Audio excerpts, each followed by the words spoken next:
Você quer apoiar o nosso canal e nos ajudar a produzir mais conteúdo para você? É simples. Basta você acessar o link da lojinha na descrição sempre que precisar comprar algum produto. Com este simples gesto, você estará nos ajudando muito.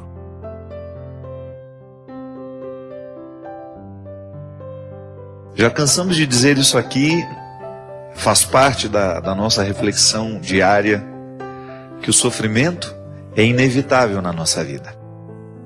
Porque somos criaturas, porque somos falíveis, porque somos precários. E não é nenhum problema a gente reconhecer isso. Às vezes a gente interpreta de maneira muito equivocada o sofrimento como uma consequência do pecado. Eu gosto de ver além. O sofrimento, ele é natural em todo aquele que é criatura, porque nós sofremos de limites. Nós não somos perfeitos. Mas ao mesmo tempo, o sofrimento pode ajudar essa imperfeição a ter sentido. Quando nós descobrimos naquilo que nos machuca, de maneira sábia, como diz a música, as pedras que podem ser lapidadas. O ser humano, minha gente, ele tem uma capacidade de superação impressionante. Chamam isso de resiliência, né? Eu já expliquei isso aqui. É igual o inverno, nós estamos numa época muito bonita. Se você sobe a Campos do Jordão, você vai ver que as árvores estão todas nuas, caíram as folhas, porque não é tempo de vaidade. Se aquela árvore quiser sobreviver, ela não pode insistir em manter as folhas verdinhas. Você olha para aquela árvore e você até tem a tentação de pensar, morreu, acabou, pode descer o machado nela aí que não serve para nada, vamos fazer lenha. Mentira. Aí quando você chega final de agosto, início de setembro, aquelas árvores já estão todas renovadas. Aquilo que parecia morto está cheio de vida agora. Minha gente, nós precisamos fazer a mesma coisa toda vez que nós somos visitados pelos invernos da vida. A gente precisa se concentrar no essencial. O que nos mantém de pé? Aí você começa a elencar e você vai riscando as bobagens que nós vamos assumindo ao longo das nossas vidas. O que nos mantém de pé? São os compromissos sociais? O que nos mantém vivos? São as festas que a gente participa? Tudo isso é importante quando nós temos condições. Se você passa por uma dificuldade financeira, por exemplo, você tem que cortar custos. Não é assim que funciona? Porque se você não corta custos, você vai à falência. Ah, tudo bem, eu tinha condições de ter um jardineiro, eu tinha condições de ter uma pessoa que me ajudava na cozinha e eu tinha uma arrumadeira. Aí de repente seu marido perde o emprego ou reduz o salário dele, você vai ter que fazer uma redução. É a resiliência dentro do contexto familiar, é a gente ser capaz de se adaptar às novas condições financeiras.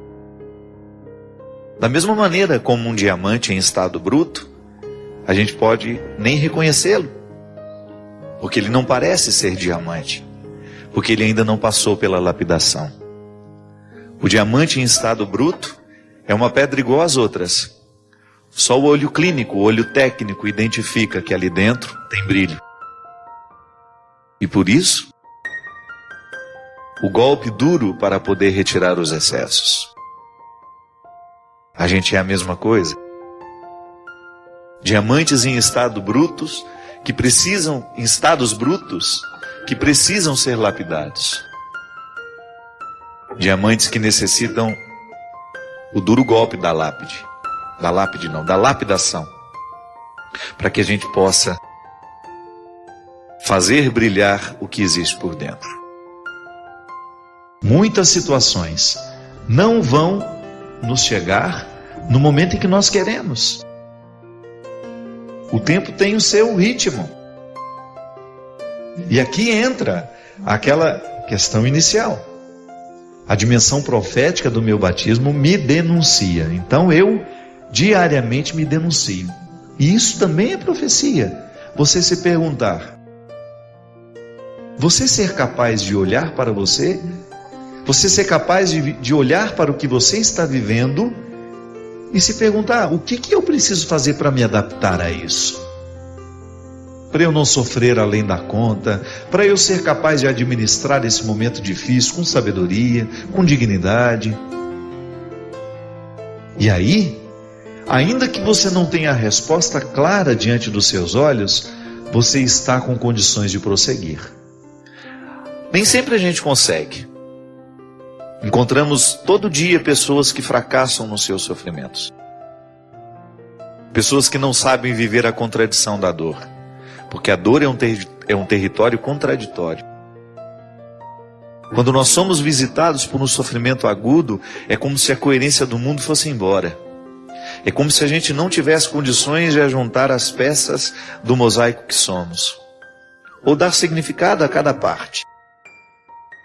A dor, ela parece que estilhaça a nossa inteireza.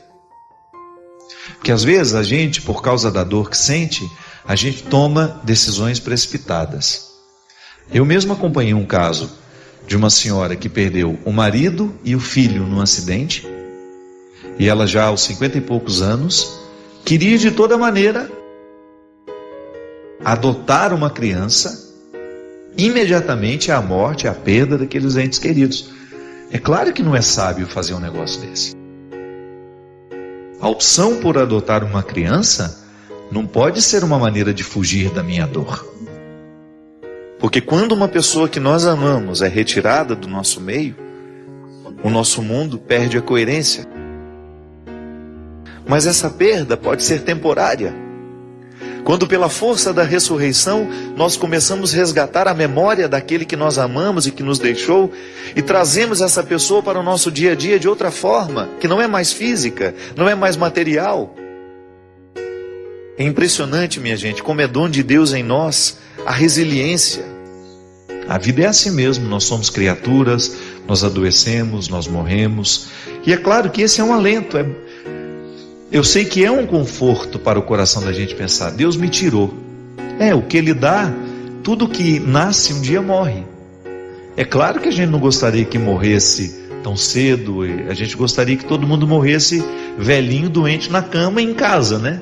Sem aquelas aparelhagens de UTI horrorosas, estendendo uma vida que nem é vida mais. A gente gostaria que todo mundo que a gente ama morresse lá com 100 e poucos anos e apagasse como se apaga uma vela, sem sofrimento, mas não é assim. É natural que no momento em que você perde o seu filho, você sinta que Deus lhe causou um prejuízo. É uma visão ingênua, mas acontece. Depois a própria vida nos amadurece para pensar que aquilo não foi Deus. É o acontecimento natural da vida. A vida está entregue à liberdade de ser o que pode ser. Então nós estamos abertos, nós estamos entregues às mãos dessa vida, onde acidentes podem acontecer por negligências nossas, ou até porque morremos naturalmente. O corpo morre. A cada dia nós vamos perdendo a vitalidade, e por isso a experiência do cuidado é tão importante para que essa saúde seja mantida. Por isso os exames periódicos, a gente vai ao médico, procura para descobrir a tempo as doenças que, se não descobertas a tempo, podem nos matar sim. É a vida. Somos nós parceiros de Deus aí na manutenção de tudo isso, mas de vez em quando não dá certo. De vez em quando não dá certo. Por mais que a gente tenha lutado, por mais que a gente tenha tentado, a vida vem e nos rouba o que temos de mais precioso. A vida é cruel, gente, e é cruel para todo mundo. Não é cruel só com você. Onde existe vida humana, ali existe crueldade. Infelizmente, o que é a crueldade? Vamos especificar isso, né? Para não dar a impressão que Deus está sendo cruel com a gente. Porque definitivamente eu serei sempre um defensor de Deus. Eu não acho que Deus nos manda doença para nos ensinar nada. Eu acho que Deus sempre quer o bem da humanidade, o amor, a beleza, a bondade. Agora, ao entregar a obra criada a uma regra interior e livre, que existe dentro de cada condição criada, nós estamos sujeitos às leis. E o mistério de Deus, nessa hora, minha gente, acontece. Porque Deus nos fala muito mais quando nos calamos do que quando falamos. Você imagina se Deus ficar interferindo em tudo o tempo todo? Ele retira a liberdade do mundo, né? Mas tá bom, a gente acredita que quando a gente reza, Ele nos atende. Eu não estou entrando nesse mérito. Eu estou só dizendo que quando uma coisa ruim acontece conosco, não cabe perguntar por quê. Deus nos dotou de capacidade de resiliência, que é a gente mudar de forma, suportar o que está acontecendo e depois a gente reassumir de uma maneira ainda mais madura a nossa aventura de ser quem somos. A vida, quando ela é cruel com a gente, porque ela tem uma dimensão cruel, sim, eu preciso ser capaz de assumir aquela minha dor, olhar para ela com muita maturidade, esperar o tempo para que isso fique harmonizado dentro de mim e depois decidir. Não é sábio, depois de perder o marido e o filho num acidente, que eu saia correndo para adotar uma criança como se eu pudesse substituir a dor sentida por uma criança. É possível que eu jogue sobre esta criança um fardo tão terrível de ser levado, que eu vou ser cruel com ela também. É que nós temos medo. Nós temos medo da solidão. Nós temos medo do impacto que os acontecimentos ruins causam na nossa alma. Mas não há outra maneira de superá-los senão enfrentando-os. A morte faz isso. A morte retira de nós a coerência, e durante aquele período de luto nós somos jogados a um contexto onde nós assumimos um novo jeito de ser. E aqui está a sabedoria. Quando Deus participa do nosso processo, quando o coração tem fé, quando a fé faz parte do processo daquela pessoa, essa resiliência se torna um processo natural.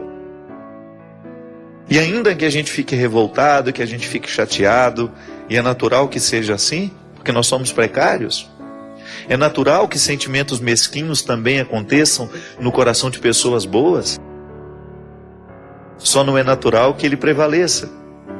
E tudo que nos é dado, um dia também nos é tirado pelo próprio movimento da vida. Não é porque Deus é cruel, não, é porque é um movimento natural da vida. Porque as pessoas vão embora não é só quando morrem. Tem mãe que tem uma dificuldade muito grande quando o filho vai se casar, por exemplo. Quando um filho resolveu montar o próprio apartamento, ela cai de cama, deprimida, toma 3, 4 antidepressivos, só porque o menino foi embora. Não é assim? Você conhece gente assim? Eu conheço assim um monte. Por quê?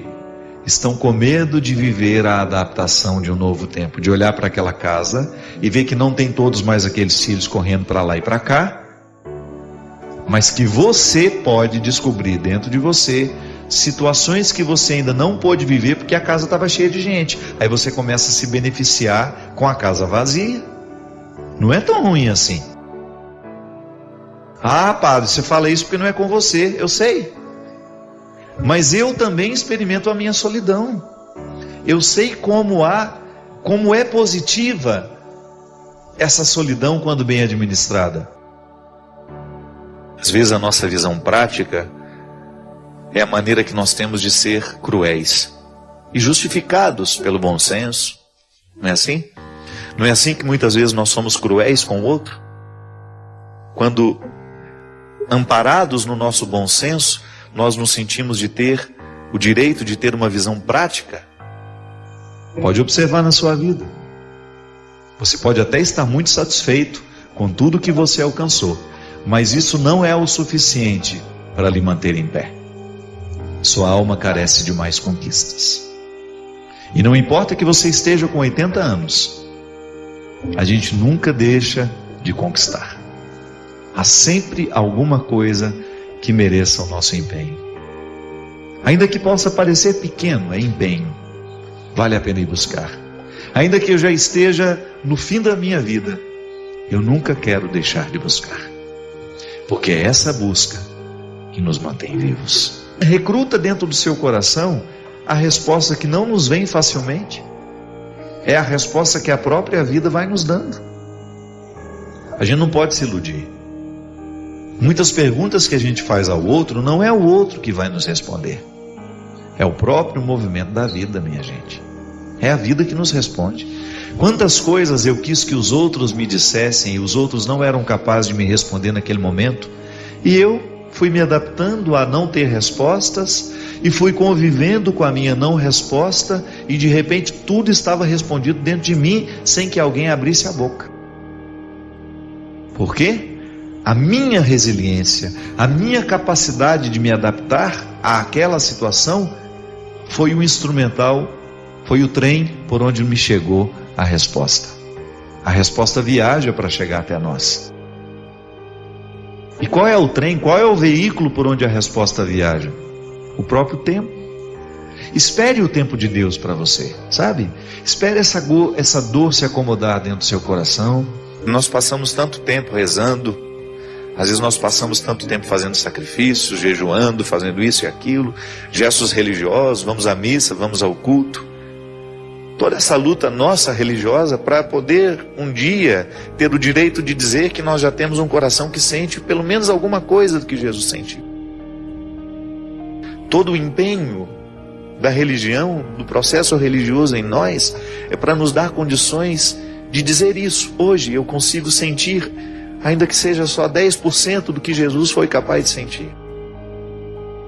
Que era justamente a capacidade que ele tinha de se identificar com os imperfeitos, de amá-los, de não rejeitá-los, de querê-los por perto, de curá-los, de fazê-los amigos. Porque isso é que conta, minha gente. Não é o tanto de resposta que nós achamos, mas é a condição que a gente tem para prosseguir. A vida é assim. Não é fácil para você, não é fácil para mim, mas nós queremos prosseguir. Eu não quero ficar parado. Eu não quero ficar estacionado no meu processo humano. Eu quero ter condições de dar passos diariamente na direção desse futuro que me espera. Eu quero prosseguir. Eu quero avançar. Eu quero me superar diariamente. Eu quero saber um pouco mais do que já sei. Para isso eu leio, para isso eu estudo, para isso eu não me contento com o último livro lido, eu quero outro. O que nos move é a gana. Bem administrada, é claro, né? Porque senão vira ganância. A gana, o desejo, a vontade de ir além. E o que é o desejo? É a satisfação? Não é não. O desejo não é a satisfação, o desejo é a ausência. O que me move não é o que eu tenho, o que me move é o que eu não tenho.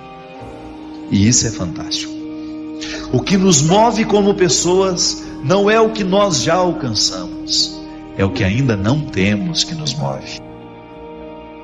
Não é assim? Na nossa vida espiritual afetiva é a mesma coisa. De vez em quando nós somos abatidos pelas dificuldades e nós precisamos viver a resiliência. Amor não é um acontecimento fácil. Por mais que nós tenhamos isto como dom em nós, você na sua vida e na sua experiência prática sabe o quanto dói amar. Porque amor é isso. Amor é um acontecimento que se eterniza em nós pela própria força de ser Ele o que é. E o amor não pode conceber infelicidade.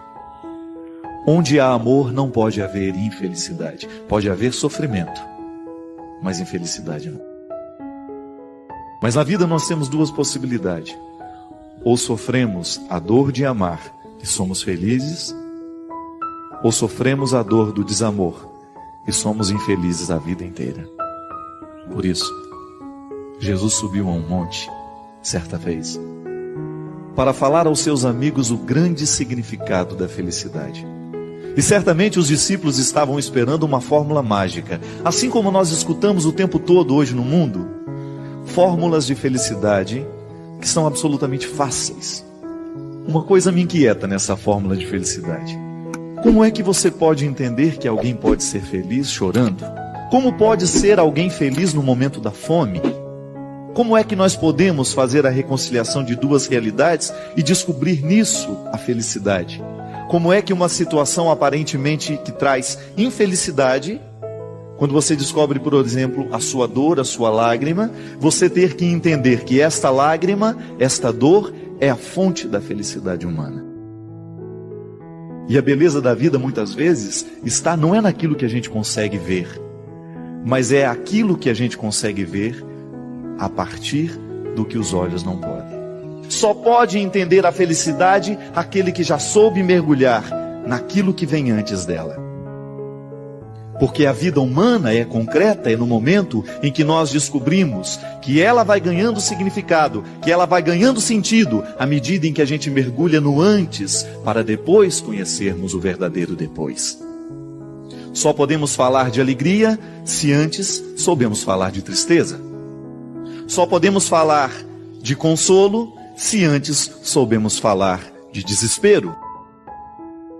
Se você ainda não pôde descobrir o que verdadeiramente te faz feliz, ou que te realiza, se talvez você ainda não tenha descoberto o verdadeiro significado da sua vida, se ainda é triste, se ainda é infeliz, talvez seja porque ainda não foi capaz de mergulhar no mistério da sua tristeza, por exemplo. Talvez ainda não foi capaz de mergulhar no mistério do seu sofrimento e por isso não extraiu nada dele, senão a decepção. A vida é assim. Se hoje você quisesse fazer um relato da sua vida e descobrir o quanto você já cresceu na sua história, se hoje você quisesse fazer um relatório da sua vida, quem sabe relembrar quem é você, fazer um relato de quem seja você, contar ao mundo quem é você, é só você fazer um relato de tudo que você já sofreu. Os sofrimentos humanos são muito parecidos, só muda de endereço. Já dizia minha mãe o tempo todo, cada um no seu canto, sofre seu tanto. Se hoje você tivesse a oportunidade de dizer quem é você, você não saberia dizer, se você não dissesse junto, tudo o que já aconteceu, que já lhe marcou, que já lhe definiu, tudo aquilo que você já sofreu, tudo aquilo que você já deixou partir, tudo aquilo que você já sepultou, toda a história de vida que já passou pelos seus dias, pela sua casa, pela sua família, porque não há ser humano concreto fora da experiência do sofrimento, de tudo que você precisou se empenhar, de tudo que você precisou lutar, de tudo que você precisou reconciliar dentro de você. E ali está a sua identidade, ali está a sua marca, ali está a sua cara, na vida que você se empenhou, nos amores que você amou, nos filhos que você educou, nas noites mal dormidas, para que aquela criança tivesse vida, para que ela continuasse viva, que só pode vencer aquele que soube lutar. Nós somos, no tempo, na história, a soma de tudo aquilo que a gente já foi capaz de preparar. Mas não é um sofrimento por ele mesmo, não é sofrer por sofrer. Quando Jesus nos apresenta um jeito de ser homem, um jeito de ser mulher, está mostrando justamente que a vida, ela só é possível no momento em que nós conseguimos fazer a equação do sofrimento para vivê-lo na perspectiva da redenção. Se você tem que caminhar 30 quilômetros, é preciso dar um passo. O sofrimento da caminhada vale a alegria de uma chegada. Não há ressurreição sem o Calvário. Há também uma história interessante. Dizem que a águia americana, à medida que um tempo vai passando para ela, as unhas vão ficando curvadas, o bico vai ficando curvado, e ela vai perdendo o poder de caça. Vai perdendo o poder de caça justamente porque as garras já não conseguem segurar a presa. O bico já não consegue comer direito. E então, naquele momento, depois de ter vivido um bom tempo da sua vida, ela tem que tomar uma decisão. Então ela se refugia nas alturas, nas pedras, nos penhascos, e lá ela faz um processo doloroso que consiste em ficar diante de um paredão e bater o bico, ficar batendo o bico, até que comece a machucar, até que comece o sangramento, e até que aquele bico se desprenda dela. A águia precisa perder o bico que já não lhe serve. E é sofrido isso. Cai aquele bico e pelo próprio processo da regeneração da natureza, um novo bico vai surgindo, cresce, como se fosse uma criança ali se desenvolvendo de novo. E o processo ainda não terminou. Quando o bico já está novamente crescido, fortalecido, ela começa um processo de arrancar as unhas. Com o próprio bico novo, ela começa a arrancar as unhas que já não lhe servem mais, porque já estão curvadas, já não são capazes de segurar a caça. Se ela continuar com aquelas garras envelhecidas e sem poder de caça, o que acontece? Morre de fome. Não tem mais as características da águia. É uma águia, mas é uma águia sem poder. Depois de terminado todo este processo de arrancar as unhas, novas unhas começam a surgir. Novas garras, jovens, fortalecidas. Terminado ali o nascimento das unhas, ainda não acabou o sofrimento. Pelo próprio instinto, ela sabe que precisa arrancar as penas. Porque as penas também já estão velhas e ela precisa de plumas novas, uma vez que tem um bico novo e garras novas. E ali então começa a arrancar pena por pena para esperar, mais uma vez, o processo da regeneração. Me parece que são 6 meses. 6 meses refugiada no meio dos penhascos para viver este processo. Com o bico novo, com as novas garras, com a nova plumagem, a águia consegue viver mais pela frente, o mesmo tanto de vida que ela tinha tido até ali. O momento da restauração, da nova plumagem, do novo bico, das novas garras, equivale ao mesmo tempo em que ela viveu. É como se ela começasse a viver de novo. Já parou para pensar o quanto que a natureza pode ser fértil para nos ajudar a entender o próprio significado das bem-aventuranças? Porque também nós, em muitos momentos da nossa vida, chegamos diante de uma situação, ou a gente vive o processo da perda para recomeçar, ou nós vamos morrer do jeito que estamos.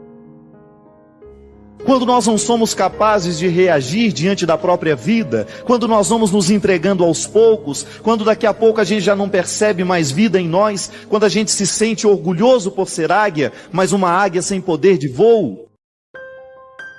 Águias, o próprio significado da força, da luta. Todo cristão é uma águia em potencial, é capaz de alçar voos, é capaz de vencer os obstáculos. O cristianismo nos fortalece para isso. Mas nós ainda vivemos rastejando, ciscando como se fôssemos galinhas e galos. Somos águias em potencial, mas vivemos como se fôssemos galinhas, nos quintais, nos terreiros. Sabe por quê? Ainda não tivemos a coragem de encarar o sofrimento de verdade. Há 2 formas de nós encararmos o sofrimento, há 2 formas de nós encararmos a dificuldade. Ou encaramos de frente para vencer, e aí assumimos o sofrimento da luta de vencer aquela hora, assim como a águia é capaz de vencer o sofrimento de retirar as unhas velhas, o bico velho, trocar a plumagem. Ou então nós vamos ficar lamentando a vida inteira que não sabemos e já não conseguimos mais caçar. Ou enfrentamos o sofrimento da redenção. Esse sofrimento que transforma é aquele sofrimento da decisão diária, de você acordar e decidir: hoje Deus me quer de pé, hoje Deus me quer vivo, hoje Deus me quer lutando. Ou então nós vamos nos sucumbindo cada dia mais e vamos nos tornando apáticos, vamos nos tornando sem vida, achando que somos águias, quando na verdade nós só temos a aparência de águia, mas ainda não estamos transformados pelo poder da restauração que a vida pede de nós. Ainda não descobrimos a força que há no específico do que Deus pede de nós.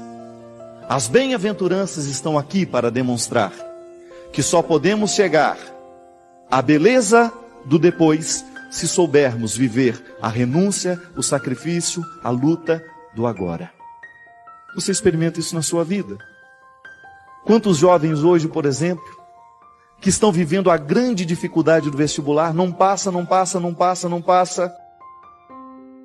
Não é porque agora o vestibular está se apresentando como um monstro. É porque todo o processo do educacional foi vivido de qualquer jeito pela grande maioria.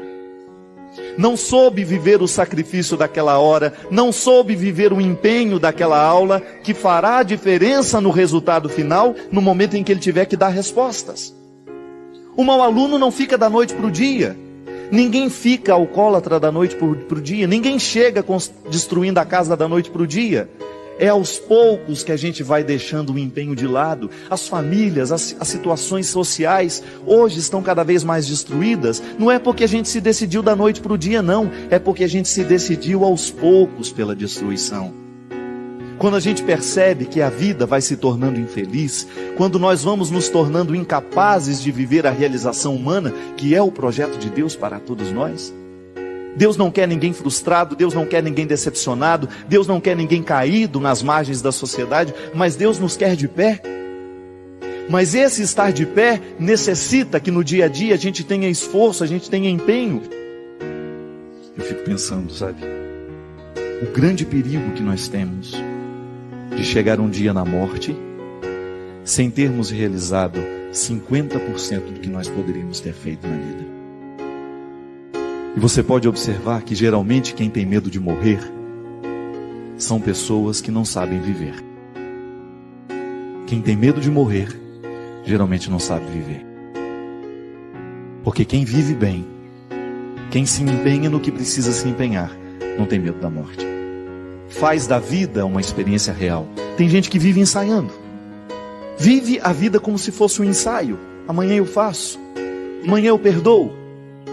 Bem-aventurados os que não deixam para amanhã. Bem-aventurados os que sabem descobrir a beleza de ser feliz agora. Bem-aventurados aqueles que descobrem que a felicidade não é amanhã, mas é agora. A própria experiência de fazer com que a felicidade aconteça amanhã, eu já estou de alguma forma sendo feliz. A própria experiência de preparar a festa já é uma forma de viver a beleza da festa. E é por isso que quem espera demais pela festa se decepciona com ela depois.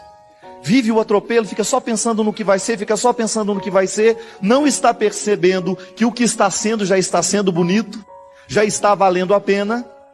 E então quando chega a festa e passa e acaba, mas era só isso? Você é que não foi capaz de descobrir que preparar a festa já era uma forma de ser feliz. Que já havia uma alegria escondida em cada momento da preparação. Porque a nossa casa está cheia de pequenos pacotes. Cheio de pequenas felicidades escondidas. Porque às vezes nós achamos que esta grande felicidade estará num grande pacote final. Vamos atravessar um lugar e chegar lá, a felicidade está lá. Não. A felicidade é justamente você ter a sensibilidade de abrir um armário da cozinha, tirar um pacote de arroz e você perceber que fazer bem aquele arroz, temperar bem, cozinhar bem, já é uma forma de fazer a felicidade acontecer ali naquela hora. Não é para ficar gostosa somente depois, não. É o processo de feitura, de dedicação ali, de você observar o processo da feitura, de você saber que tudo aquilo ali é detalhe seu sendo colocado. Aí você descobre que a felicidade é pequena e que ela vai se tornando grande à medida em que a gente vai juntando uma coisa na outra. Há um jeito de ser feliz. Não é uma receita mágica, mas é a atitude de cada hora, é a atitude de cada momento. Você se empenha para conseguir um resultado final. O atleta, por exemplo, o que diferencia um atleta medalha de ouro do medalha de prata? Às vezes, minha gente, 5 segundos. Milésimos de segundos. Chegou à frente por uma diferença de milésimos de segundos. E sabe o que faz a diferença no final? Às vezes 5 minutos, 10 minutos a mais de treino por dia. Que no final de tudo, faz a diferença na vida de quem é medalha de ouro. E às vezes, no momento em que a gente descobre que precisa dar 5 minutos a mais para chegar no segundo ponto da bem-aventurança, da consolação, da alegria, no momento do sofrimento, no momento da luta, no momento da humilhação, quando a gente precisa dar 5 minutos a mais, nós não temos disposição. A gente não vê a hora de ficar livre daquilo. Se o treinador, se o atleta começa a pensar assim, ele jamais será um vencedor. Jamais será um vencedor e se contentará sempre em ser um terceiro, quarto, último lugar, porque ele já aprendeu a ser um perdedor, aprendeu a ser uma águia velha sem o poder de caça, aprendeu a ser uma cigarra eternamente debaixo da terra, que nunca sai para cantar, porque não vive de fato o processo de estar ali para ser o que é. O medalha de ouro é aquele que se desafia. Estou cansado, mas vou treinar mais 5 minutos. Porque isso, 5 minutos hoje, 5 minutos amanhã e depois, farão diferença no meu resultado final. E tem isso diante de si, tem essa consciência de que não pode parar, de que não pode deixar de lutar. Porque a vida, a felicidade, só acontecerá na sua vida se ele souber viver o empenho daquela hora, a dificuldade daquele momento, se souber sorver com todas as forças aquele momento que está lhe batendo a porta, aquele desafio que precisa ser vencido. Porque há muitos de nós que precisa cair o bico e fica só olhando para o penhasco. Meu Deus, preciso começar a bater esse bico nesse penhasco. Vou começar amanhã. É igual dieta que começa na segunda. Nós sempre temos uma desculpa. Esse final de semana eu vou aproveitar. Depois eu começo. E aí, nós vamos enganando a gente mesmo e nós vamos ficando só na primeira parte. Continuamos pobres, continuamos miseráveis, continuamos mesquinhos, continuamos enjoados, continuamos aborrecidos, continuamos humilhados, continuamos mortos, continuamos no sepulcro, porque deixamos de viver a perspectiva da vitória, porque a gente não tem a coragem heróica de bater o bico contra o penhasco e deixar que caia aquilo que já não é mais nosso. É igual pessoa que morre alguém da família e que não aceita a morte. Fica vivendo como se aquela pessoa existisse, estende o sofrimento a vida inteira, não é capaz de dar tchau, não é capaz de sepultar, não é capaz de compreender que as pessoas morrem, por mais trágico que seja a morte. Precisamos nos libertar disso. Morreu, vamos sofrer, mas vamos sofrer para que a cura aconteça em nós. Vamos sepultar o que precisa ser sepultado. Nisso consiste a maturidade. É igual o namorado que termina e que não aceita que o namoro acabou, fica eternamente sofrendo pelo namorado que não virá mais. E não são poucas as pessoas que hoje vivem a agonia, porque não sabe deixar as pessoas irem embora, não sabe deixar as pessoas partirem. Saudade é o revés de um parto, é arrumar um quarto para um filho que já morreu. Olha que coisa mais triste. Fazer da vida uma eterna espera de quem já não volta. E quem espera por aquilo que não é possível, já está sendo infeliz nas pequenas partes. Porque o bonito da vida é a gente descobrir, não deu certo, mas agora a gente pode ir além. Quem gosta de apontar para o que não deu certo são as pessoas infelizes. Quem gosta de apontar para aquilo que já não deu certo são aquelas pessoas mesquinhas, e nós estamos cheios de gente assim do nosso lado. Quantas vezes a gente não é assim na vida do outro? A gente não abre a boca para mostrar que está bom, a gente só abre a boca para mostrar que está ruim. Quantas vezes nós fazemos na nossa vida isso, uma constante recordação para o outro de que ele não presta. Só pode apontar a pobreza do outro se você tem uma riqueza para apresentar para ele. Senão, o seu dedo acusador não serve para nada. Ele não faz diferença na vida do outro. O diabo, o demônio, essa força contrária que se opõe a Deus, que está presente em nós o tempo todo, nas nossas relações, forças demoníacas o tempo todo dentro de nós. Eu não gosto de imaginar o diabo como um homem chifrudo, não. Apontando, não. Sabe como que eu gosto de pensar o diabo? E que eu acho que é um jeito mais saudável de pensar? Quando a gente é mal nas pequenas coisas. Quando o outro constrói uma relação de maldade só para enganar. Isso é demoníaco em nós. É como se o mal estivesse aqui e eu tomasse uma parte dele e falar, eu agora quero ser mal também. Eu estender a mão em direção à maldade e dizer, venha para mim. Isso é demoníaco, isso é o diabo. E o diabo, essa força contrária, é aquele que fica parado nas esquinas da vida, nas portas das nossas casas, dentro dos corredores das nossas casas, para dizer assim, olha ali o que você fez de errado. Mesmo que a gente não tenha conseguido fazer certo, Deus, ao contrário de ficar apontando o que não foi feito, ao contrário de ficar apontando o que não deu certo, Ele apenas nos sorri e nos diz, olha o que ainda pode ser feito. Olha a beleza que ainda você não foi capaz de conquistar. Vive esse tempo debaixo da terra agora, de sofrimento, de luta, mas não viva triste não. Já descubra que esta luta, esse sofrimento, é redentor na sua história. Perceba que neste momento da sua história, há uma felicidade sendo nutrida, e que você só será capaz de reconhecê-la à medida em que você é capaz de perceber que neste momento da sua vida, da sua história, há uma dor acontecendo, mas há uma alegria sendo preparada. Só sabe ser feliz quem soube ser de fato triste. Só sabe ver o valor da riqueza aquele que verdadeiramente experimentou a pobreza. E é por isso que há um ditado popular que diz muito bem: tudo que vem muito fácil, vai embora muito fácil também. Que não precisou lutar para alcançar. A felicidade já foi dada para todo mundo. Deus não muda de ideia. Deus não amanhece mal-humorado e fala: hoje eu vou retirar o que já dei. Não. Se a felicidade não está acontecendo, é porque a gente ainda não teve forças de arregaçar as mangas, ou a gente ainda não teve coragem de enfrentar o penhasco, ou a gente ainda não teve coragem de enfrentar a solidão da terra, e a vida foi ficando preguiçosa, e nós fomos ficando preguiçosos, nós não fomos nos tornando capazes de assumir o sacrifício daquela hora, daquele momento, e aí ficamos colocando a culpa em Deus. Mas e a minha parte, e a sua parte? Onde é que está o nosso empenho? Onde é que está o preparo nosso de cada dia? Aquilo que você olha em frente, gente do céu, eu não posso continuar com esse bico caído desse jeito. Eu tenho que ter coragem de mexer na minha história, nos meus sentimentos. Eu tenho que tomar coragem de mexer nas minhas feridas, porque é somente mexendo que eu vou me tornar capaz de viver a cura, a experiência da reconciliação interior. Quantos de nós precisamos fazer isso? Quantos de nós precisamos aqui viver neste momento, agora quem sabe, sair deste sofrimento que não tem nenhuma redenção nele? Sofremos por sofrer, vivemos por viver, a gente vai vivendo pela metade. A gente vai vivendo como se fôssemos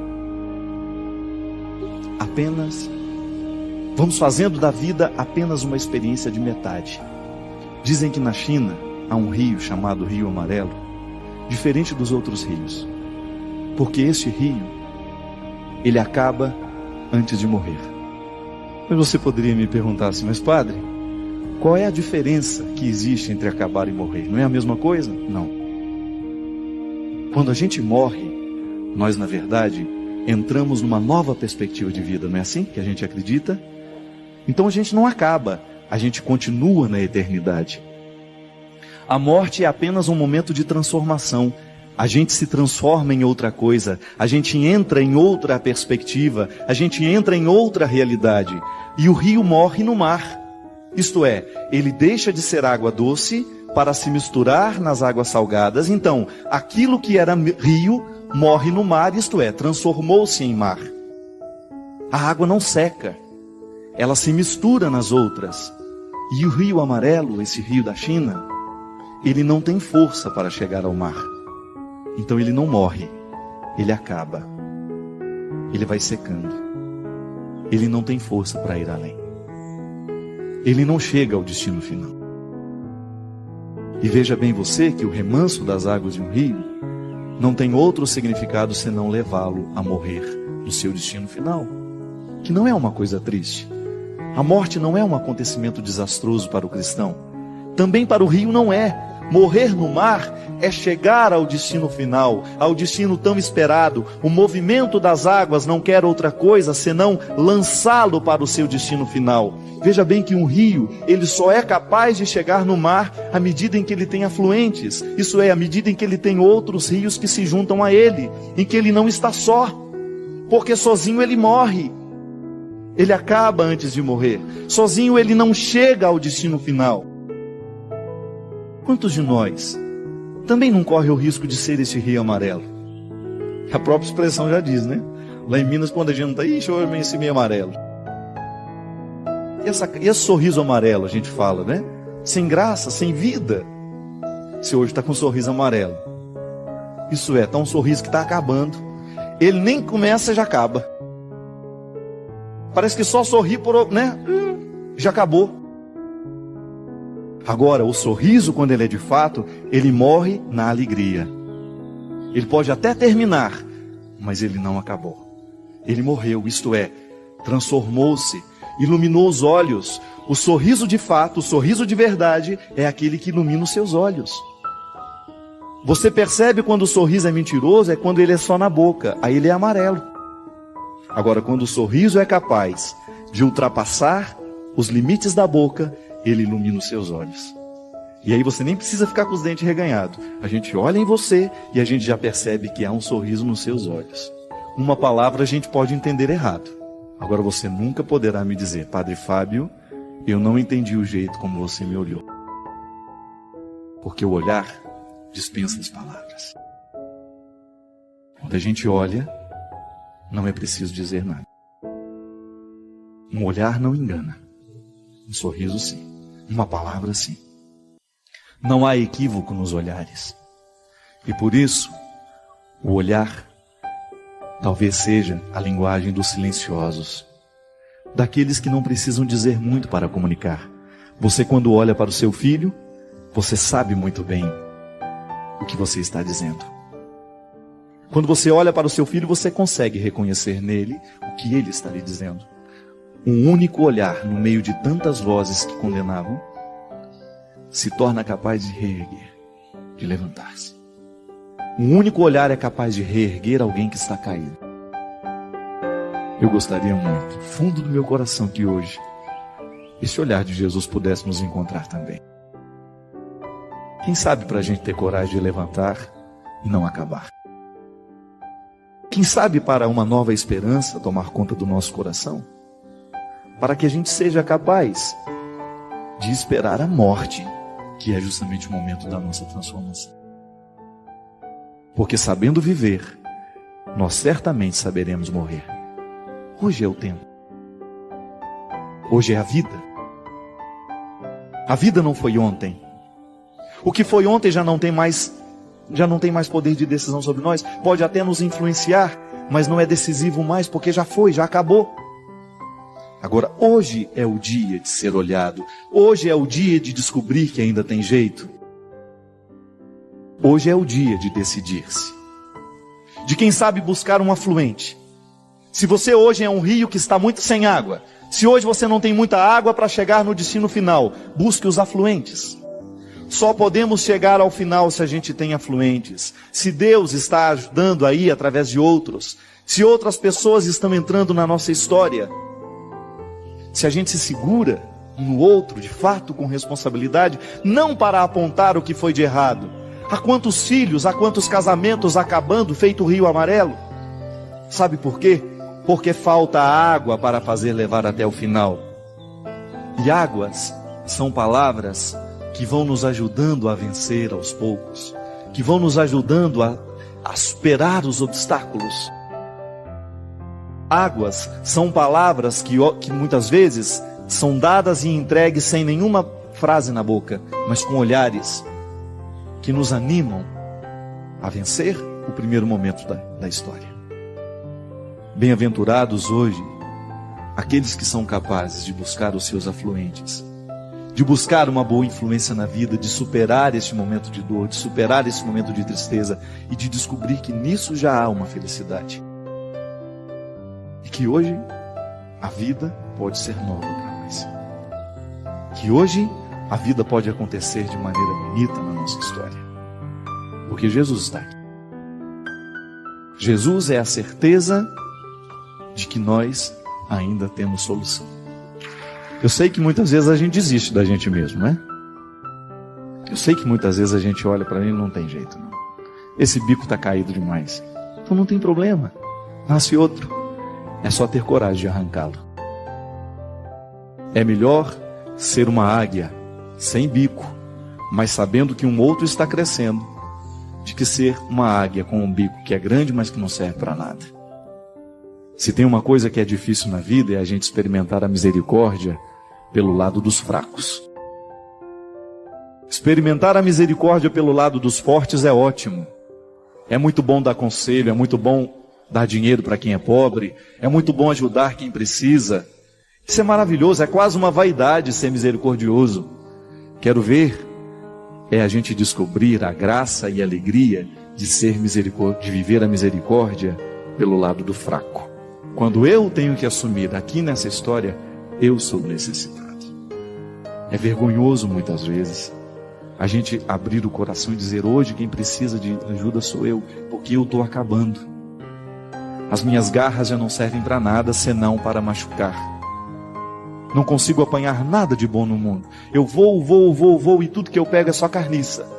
Não consigo pegar nada vivo porque eu não tenho forças mais para retirar a vida. Não consigo mais me alimentar porque eu já não sou mais capaz de ter ali condições, habilidade.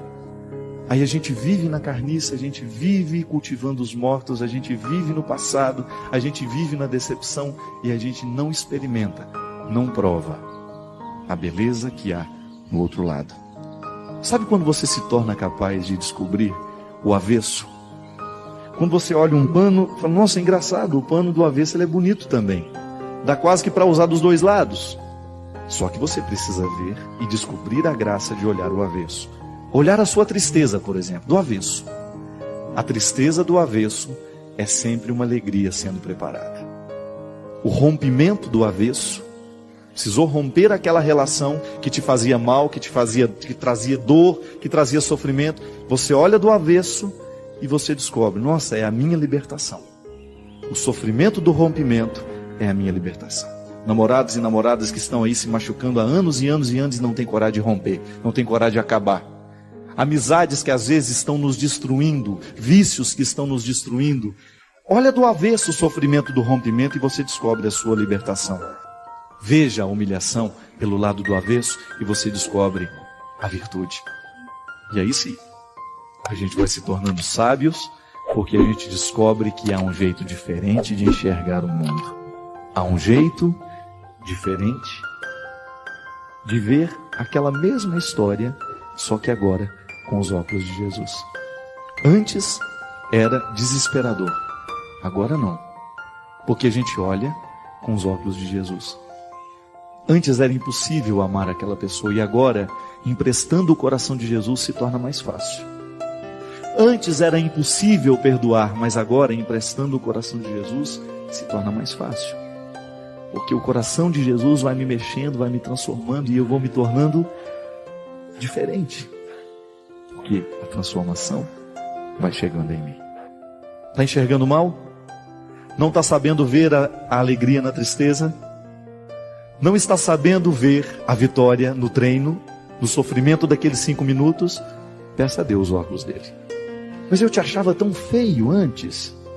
Engraçado, eu não suportava aquele seu jeito de falar. Agora com os óculos de Jesus eu te vejo diferente.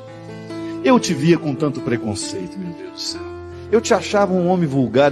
De repente eu coloco os olhos de Jesus e te enxergo de um jeito diferente. Eu não tinha a menor paciência com você.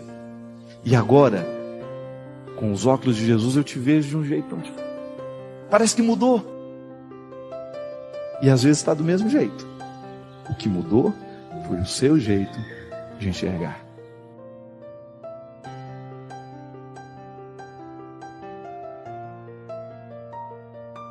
Ela nos priva tanto de viver a vida como ela merece ser vivida. Primeira coisa é retirar essa história de que nós vamos ter uma vida feliz porque nós somos bons. Que nós vamos ter uma vida harmoniosa porque a gente fez isso, fez aquilo. Não, essa matemática não fecha. Coisas ruins acontecem com pessoas boas, coisas boas acontecem com pessoas ruins. E na hora que acontece, os bons precisam recrutar todos os elementos que o tornam bom, que os tornam bons, para que eles tenham condições de compreender a vida. Para a gente parar de chorar, sabe, o leite derramado, para a gente começar a olhar a vida com um pouco mais de coragem, com um pouco mais de disposição, com um pouco mais de maturidade. Até quando alguém morre na nossa vida, se a gente não se liberta para compreender a perda, a gente não organiza o luto nunca. A gente vai ficar amarrado aos nossos cadáveres 10, 20, 30 anos. Inclusive a gente até vive alguns aprendizados que só a perda de alguém muito essencial na nossa vida nos ensina. Uma delas é aquilo que o poeta Mia Couto, o escritor moçambicano, fala de maneira tão interessante. O morto amado, ele nunca para de morrer. Todos os dias você tem de conviver com aquela morte. Tá vendo? É assim. Eu preciso entender que para eu chegar ao contexto dessa libertação, de ser capaz de organizar esse luto, eu terei que matar os meus fantasmas diariamente, eu terei que administrar a notícia novamente. Morreu, não existe mais. E buscar os recursos que a vida pode me oferecer para que eu tenha condições de chegar a essa superação. Deus nos amadurece para que a gente tenha condições de compreender este refrão, que o verso tem reverso, que o direito tem um avesso, que o de graça tem seu preço, que a vida tem contrários. Mas mesmo nesses contrários, a gente pode ser muito, muito, muito harmonioso. E que a grandeza de uma alma depende justamente da capacidade que essa alma tem de reconciliar os contrários dentro de si. Então a liberdade interior me ajuda a fazer isso. Me ajuda a dar a Deus, me ajuda a perder. Quantas coisas eu já perdi na minha vida? Quantas pessoas eu já perdi na minha vida? Tem gente que tem ciúme do carro e fica bravíssimo, perde todo o equilíbrio quando fica sabendo que alguém usou o carro dele. Ou quando teve um risquinho ali, ele perde a paz, ele não dorme. Nós nos apegamos a situações, nós nos apegamos a pessoas, nós nos apegamos a status. Nós nos apegamos até à imagem que temos. Tem gente que não aceita o processo do envelhecimento porque tem um apego à imagem que tinha na juventude. Falta de liberdade interior nos faz ficar cada vez mais apegados. O que é o ciúme? É um apego desordenado a uma pessoa, a uma situação, a um objeto. Esse feliz para sempre, ele existe desde que você compreenda este feliz para sempre como uma luta diária para que o contentamento de estar um com o outro nasça da luta, do empenho de fazer essa relação dar certo. Nós não temos o direito de pegar os contos de fadas e trazê-los para a nossa vida como se nós tivéssemos a obrigação de desempenhar os mesmos papéis daqueles que estão escritos na literatura. Não. A palavra de São Paulo em Gálatas nos fala de maneira brilhante, de maneira primorosa. É para sermos verdadeiramente livres que Cristo nos libertou. Permanecei, pois, firmes e não vos deixeis sujeitar de novo ao jugo da escravidão. Olha como o processo não termina no momento em que nós ficamos livres. Eu, ao ser libertado, ao dar um passo na direção da minha liberdade interior, eu preciso zelar para que as situações não venham me oprimir novamente. Porque todas as estruturas que nos escravizam continuam. Eu me lembro quando a minha irmã morreu, meu Deus do céu. Eu pensei que eu nunca mais seria capaz de me alegrar com alguma coisa. Tamanha era a profundidade daquela dor. Eu vendo a minha mãe sepultar a minha irmã, eu fiquei pensando, eu acho que a minha mãe nunca mais será capaz de sorrir, de se alegrar por alguma situação. Mas ela, envolvida pela graça de Deus, foi aos poucos se restabelecendo. E você que conhece a dona Ana sabe como essa mulher não se economiza nas alegrias, né? Sem objetivos, um ser humano não vai longe. Mas o objetivo é sempre um fator que está ligado a um ideal. Eu quero isso para mim. Mas o que eu reconheço hoje ainda não me dá condições de viver a realização desse objetivo. Então aí você vai se colocar, se equalizar no tempo do empenho. Mas que as suas metas, elas não desconsiderem o seu processo atual. Eu não posso ter uma meta que desconsidere o que eu sou. Eu preciso amarrar as minhas metas à minha realidade. E na realidade eu sempre posso interferir. Mas eu acho que é o tempo. O tempo é maravilhoso e ele é pai da verdade em tudo, mostra tudo. Nada disfarçado dura, né? O tempo mostra os nossos excessos, né? Ele desmentia as nossas mentiras. Ele é danado. Você que nos acompanha em casa talvez esteja se identificando um pouco com essa conversa, porque também você, nas instâncias da sua vida, se sente também muitas vezes prisioneiro dos seus sentimentos mesquinhos, daquilo que há de mais primitivo em você. Essa oportunidade que a gente tem aqui de lembrar, de recordar que o cristianismo é o convite diário de nós acessarmos essas dimensões primitivas. E é por isso, minha gente, que eu gosto de frisar sempre que o contexto da religião tem de ser o contexto do amadurecimento humano. Nós não podemos dobrar os nossos joelhos no chão para rezar a Deus, esquecendo as nossas causas. Nós não temos o direito de viver uma mística que nos aliene, que nos impeça ou que nos prive de pensar as questões humanas. Nós não temos o direito de viver um relacionamento com Deus que não nos coloque na obrigação diária de olhar para aquilo que nós estamos vivendo, para aquilo que nós estamos escolhendo, para aquilo que nós estamos pensando, e dar uma limpada nesses excessos, né? A força do Evangelho, a libertação que ele provoca em nós, é justamente para que a gente tenha condições de superar as nossas mazelas, ir ao encontro dos que precisam de nós, estabelecer com eles comunhão, ainda que eles continuem diferentes de nós. Cada um assume a regra que escolheu para viver. E eu fico percebendo, Ziza, que às vezes nós ainda estamos tão distantes da proposta cristã, dessa fraternidade, justamente porque não somos livres. Você falou tudo. Verdadeira, né? Às vezes a gente experimenta sentimentos tão mesquinhos diante do sucesso do outro, diante da beleza que o outro provoca, diante da arte que o outro... Dói, né? Que coisa estranha isso, não é? É imaturidade, na verdade. Na verdade, acho que essa falta... Não adianta, para a gente se alegrar com o outro, a gente precisa estar livre e feliz com o que a gente está vivendo. Senão você fica invejando o jardim do vizinho, né?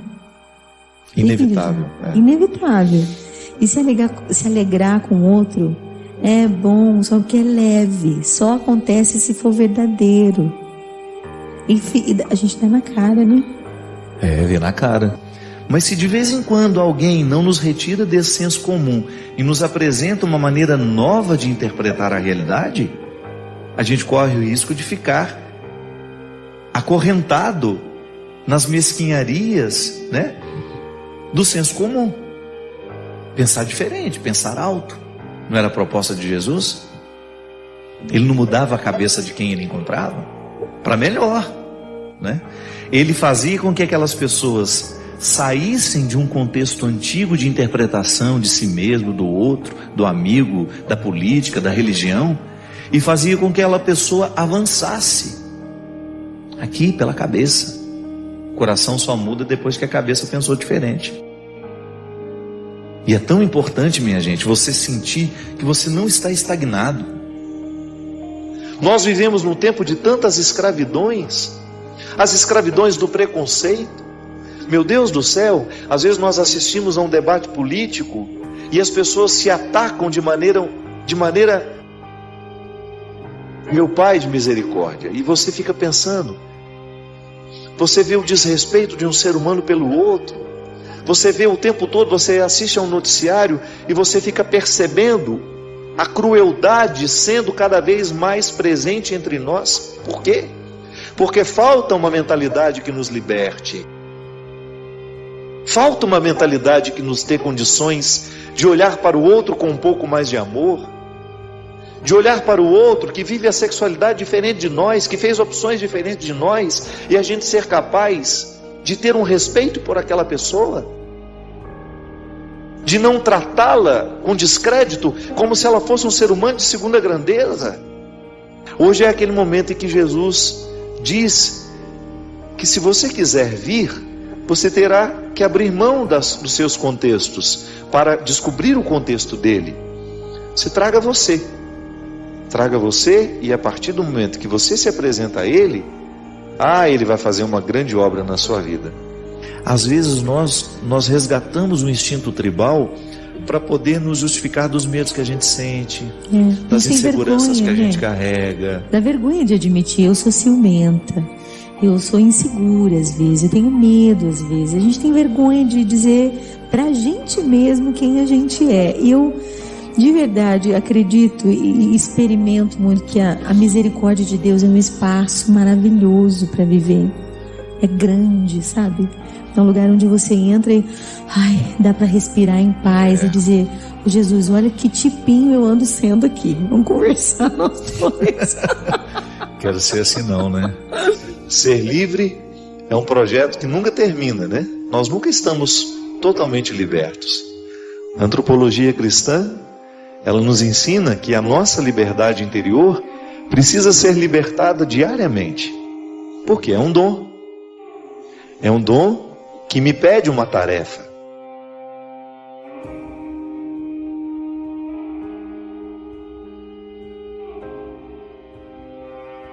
Agradeço por compartilhar este momento de reflexão. Deixe seu comentário abaixo e compartilhe suas próprias experiências. Não se esqueça de se inscrever para mais inspiração e convidar outros a fazerem o mesmo.